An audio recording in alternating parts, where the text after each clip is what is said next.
Hey dudes, welcome back to our channel. எல்லோரும் எப்படி இருக்கீங்க? காலையிலே நிலன் என்ன திரும்ப பண்ணான், தூங்கி ஏஞ்சோடனே வந்துட்டான் கொஞ்சிறதுக்கு. அது எப்பயுமே அவன் அப்படி தான் பண்ணுவான். நம்ம தூங்கி ஏஞ்சோடனே வந்து கொஞ்சிட்ருப்பான். இவர் சார் கவுர ஆரம்பிச்சுக்கினாரு. அவனா கவுந்துக்கிட்டு இல்லை கவுந்துக்க முடியலன்னு அள்ளிட்டுருப்பான். காலையிலே என் தம்பி கொஞ்சிட்டு இருந்தானா. அப்புறம் சம்யுக்தா வந்து அவனும் நிலன்னு செம்ம சண்டை போட்டுக்கினாங்க. என் கை தரம் கடிக்க மாட்டான், அவள் கையை மட்டும் வாங்கி வாங்கி கடிக்கிறான். இது எத்தனை மணிக்கு? 8:30 மணிக்கு அவங்க அம்மா வந்து துருவனை எழுப்பி விட்டு போயிட்டாங்க. நானும் ஏஞ்சி உக்காந்துட்டு இருந்தேன். தூங்கி ஏஞ்சிக்கு வேலை இதுங்க ரெண்டு அலப்பறி தாங்க முடியல காலையிலேருந்து. அவன் நிலன் எங்கே பார்த்தாலும் கீறி விட்டுட்டான் அவளை.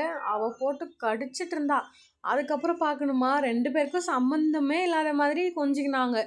இவர் தடி விட்டோன்னே இவர் சமாதானம் ஆயிட்டாரு. தங்கச்சி வந்து நான் மேக்கப் போட்டு காமிக்கிறேன், நான் கரெக்டாக போகிறேன்னா பாருன்னு சொல்லிட்டு இருந்தா. அவளுக்கு போட தெரியாது. அம்மா காலையிலேயே பலவு செஞ்சுட்டு போயிருந்தாங்க. நான் நேற்று நைட்டு கோல் கொடுத்துட்டு இருந்தேன், எனக்கு பலவு தான் வேணும் செஞ்சு கொடுன்னு சொல்லிட்டு. காலையில் செஞ்சு தரேன்னு போயிட்டாங்க. நிலனுக்கும் தயிர் சாதம் ஊட்டி விட்டேன், சாப்பிட்டான். இந்த பொட்டு எடுத்துகிட்டு வந்து சமயத்தா வச்சு விட்டு அழகாக வச்சுட்டு இருந்தான். தம்பிக்கு இவ தான் ஆயில் மசாஜெலாம் பண்ணி குளிக்க வச்சோமே. எப்போவுமே சமயத்தா அக்கா நான் பண்ணுறேன்க்கா, அக்கா நான் பண்ணுறேன்க்கா, நான் சரி நீ பண்ணுன்னு சொன்னேன். அப்புறம் பூண்டு சுட்டு சாப்பிட்டேன். இவன் வந்து தங்கச்சி எங்கள் அப்பாட்ட போனாலா, நிலனையும் விட்டுட்டு போனா. ஜாலியாக சார் கிளம்பிட்டாரு. வண்டியில் மாட்டி விட்ருக்கா, அழகாக உக்காந்து வேடிக்கை பார்த்துன்னு வந்துருக்குறான். இங்கே இருக்கிற வரைக்கும் சார் ஜாலியாக ஊர் சுற்றின்னு இருப்பார். ஊருக்கு போயிட்டா தான் என்ன பண்ணுவாருன்னு தெரியல. வீட்டிலே இருக்கணும்.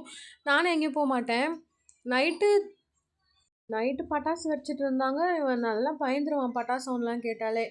நின்று பார்த்துட்டே இருந்தான். Stay safe, stay cool. Bye from Sakthi. மறக்காமல் சப்ஸ்கிரைப் பண்ணிக்கோங்க. பாய்.